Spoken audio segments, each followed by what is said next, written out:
Assalamualaikum warahmatullahi wabarakatuh, sahabat akademia, pemirsa. Alhamdulillah kita bisa kembali bertemu dalam konten ini. Dan sebelum saya lanjutkan, jangan lupa mohon klik subscribe-nya ya, supaya ada notifikasi yang muncul di smartphone Anda berkenaan dengan konten yang kami publish, begitu ya. Mudah-mudahan kebaikan, kesehatan, dan kemudahan dalam segala urusan menyertai kehidupan kita semua.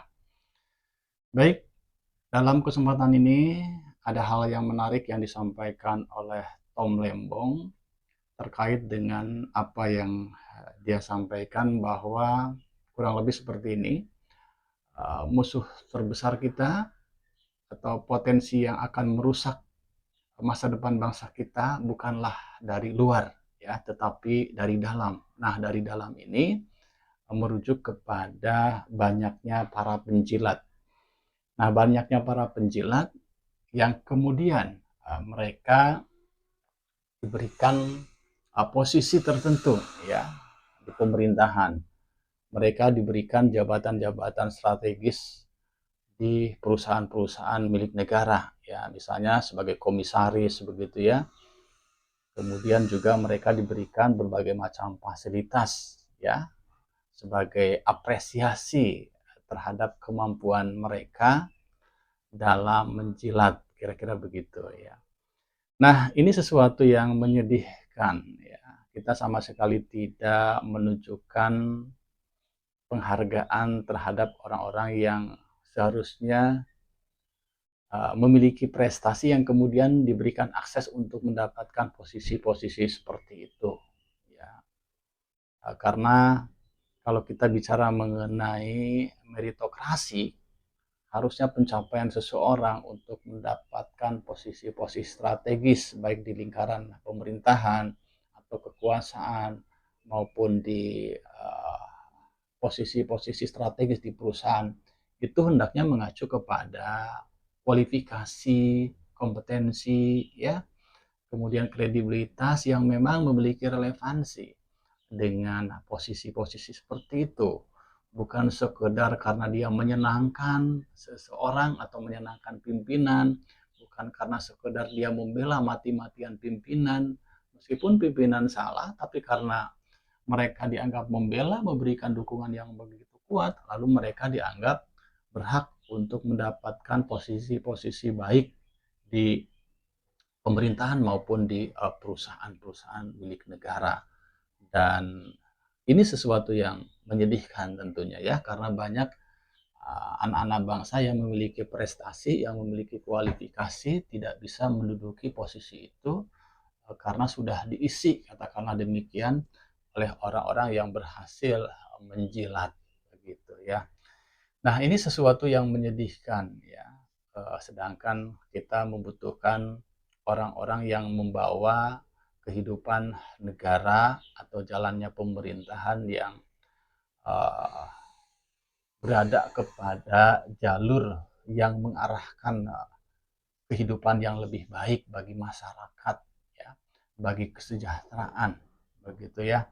Sedangkan kalau para pemimpin atau para pejabat diisi oleh orang-orang yang hanya bisa mencilat, tentu apa yang mereka lakukan nanti lebih kepada yang penting asal Bapak senang ya. Ketika bicara mengenai yang penting atau asal Bapak senang, maka menjadi masa bodoh dengan rakyat. Ketika bicara mengenai yang penting Bapak happy, maka akan mengarah kepada masa bodoh dengan penderitaan rakyat. Nah, itu sesuatu yang logis ya. Karena apa? Karena memang dari awal dia diangkat atas dasar karena mereka berhasil membuat pemimpinnya tanda petik merasa senang ya. Kalau merasa senang pemimpin karena pencapaian prestasi bawahan, itu sesuatu yang baik.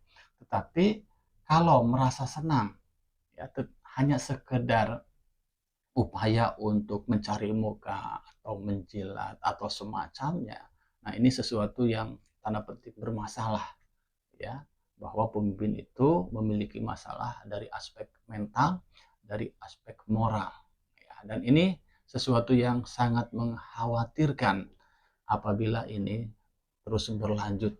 Oleh karena itu, belajar dari kasus-kasus hukum yang terjadi saat ini, adanya sejumlah orang yang katakanlah dia mendapatkan posisi strategis di pemerintahan atau posisi strategis di perusahaan-perusahaan milik negara yang kemudian tersandra atau yang kemudian terkena kasus hukum karena korupsi misalnya, itu adalah contoh nyata bahwa mereka tidak bisa diharapkan untuk mengelola negara, untuk mengelola perusahaan, apalagi diharapkan untuk bisa menghadirkan suatu kebijakan, mengupayakan suatu program-program yang mengarah kepada perbaikan kehidupan masyarakat. Ya, ya, kalau misal mereka memang tetap mempertahankan sikap asal Bapak senangnya, maka orientasinya adalah yang penting Bapak senang.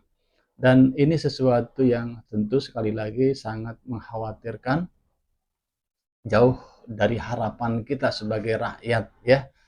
Nah, terkait dengan masalah ini, saya minta ya, kepada Gemini ya untuk bisa memberikan analisis terkait dengan apa yang disampaikan oleh Tom Lembong tadi.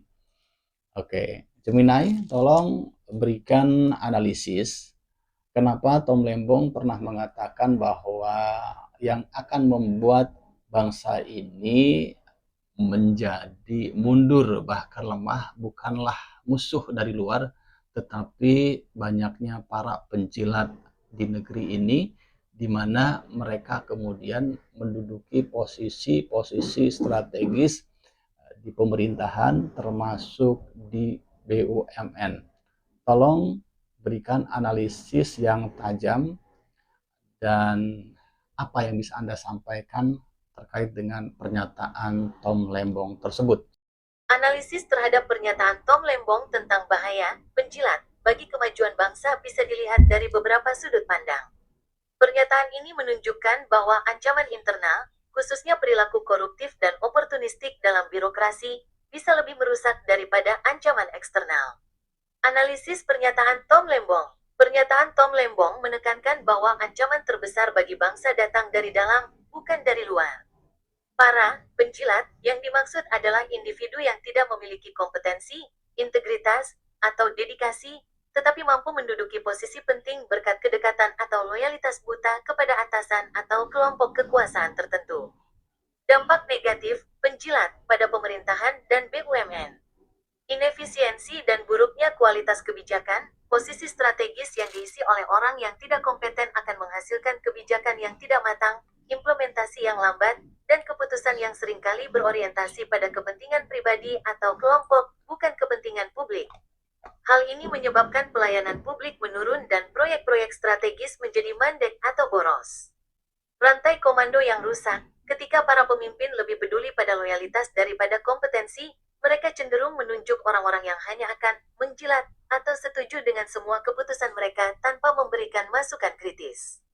Ini menciptakan lingkungan di mana umpan balik yang konstruktif hilang, sehingga kesalahan tidak bisa dikoreksi dan masalah terus menumpuk. Korupsi dan kolusi, penjilat seringkali terlibat dalam praktik korupsi untuk memperkaya diri atau kelompoknya karena mereka tidak memiliki idealisme untuk melayani masyarakat. Posisi strategis mereka memungkinkan mereka untuk melakukan korupsi secara sistematis, baik melalui pengadaan barang dan jasa, rekayasa proyek, atau penyalahgunaan anggaran. Matriks meritokrasi yang hancur, sistem meritokrasi atau pengangkatan berdasarkan prestasi dan kemampuan menjadi tidak berfungsi. Individu-individu yang benar-benar berdedikasi, kompeten, dan memiliki integritas justru sulit mendapatkan promosi atau posisi penting karena kalah bersaing dengan para penjilat yang lebih lihai dalam berpolitik dan membangun koneksi. Ini menyebabkan banyak talenta terbaik memilih untuk meninggalkan sektor publik. Kesimpulan dan relevansi pernyataan. Pernyataan Tom Lembong sangat relevan karena menyoroti masalah fundamental dalam birokrasi dan BUMN di Indonesia. Banyak orang mungkin berpikir bahwa ancaman terbesar adalah intervensi asing atau krisis ekonomi global. Tetapi seperti yang dianalisis oleh Tom Lembong, korupsi dan inkompetensi yang disebabkan oleh sistem penjilat ini justru merusak fondasi bangsa dari dalam, membuat negara rentan terhadap berbagai krisis. Jika Indonesia ingin menjadi bangsa yang kuat dan maju, maka meritokrasi harus diutamakan di atas loyalitas buta. Reformasi birokrasi dan tata kelola BUMN harus memprioritaskan rekrutmen dan promosi berdasarkan kompetensi, integritas, dan rekam jejak, bukan berdasarkan kedekatan atau siapa yang kenal siapa. Tanpa reformasi ini, negara akan terus berjalan di tempat atau bahkan mundur, karena organ-organ pentingnya diisi oleh individu yang tidak mampu atau tidak mau bekerja untuk kemajuan bangsa. Oke, terima kasih Gemini. Ya, tolong jelaskan siapa Tom Lembong, khususnya terkait dengan permasalahan hukum yang baru saja menimpanya. Karena mungkin ada pemirsa yang belum tahu siapa itu Tom Lembong. Silahkan. Tom Lembong adalah seorang politikus dan ekonom Indonesia. Ia pernah menjabat sebagai Menteri Perdagangan dan Kepala Badan Koordinasi Penanaman Modal (BKPM) di bawah pemerintahan Presiden Joko Widodo. Terkait dengan permasalahan hukum, kasus ini menimbulkan kontroversi, dan beberapa pihak menganggapnya sebagai kriminalisasi terhadap kebijakan publik. Tom Lembong sendiri membantah tuduhan tersebut dan mengklaim dirinya tidak memiliki niat jahat atau memperoleh keuntungan pribadi dari kebijakan tersebut. Setelah vonis tersebut, Tom Lembong mengajukan banding. Namun, pada akhirnya, Presiden memberikan abolisi kepadanya, yang secara efektif menghentikan proses hukum yang sedang berjalan. Yang ingin saya tegaskan di sini bahwa apa yang dilakukan oleh Tom Lembong waktu itu sebagai Menteri Perdagangan merupakan perintah dari Presiden Joko Widodo. Nah, itulah sekilas terkait dengan Tom Lembong, bahwa persoalan hukum yang sempat menimpanya itu tidak terlepas dari potensi kriminalisasi ya yang dilakukan oleh pihak-pihak tertentu. Demikian pemirsa, terima kasih atas perhatiannya. Assalamualaikum warahmatullahi wabarakatuh.